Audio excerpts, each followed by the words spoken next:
Hey guys, I just wanted to give a quick update. This is the fancy amp hour meter that I got off of Amazon. I just kind of want to show how it works.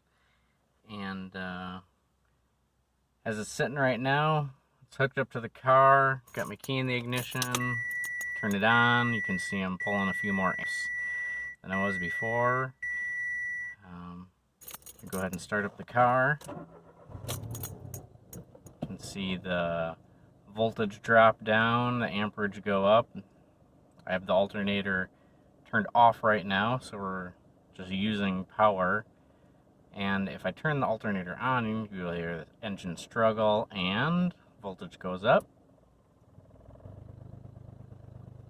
And we're still counting amperage. It seems to calculate any amperage used as power used. It doesn't like reverse the count.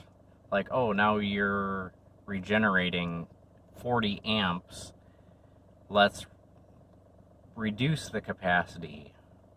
So it doesn't work exactly the way I wanted it to. It will work, but if anybody else is doing this, I definitely go a different way.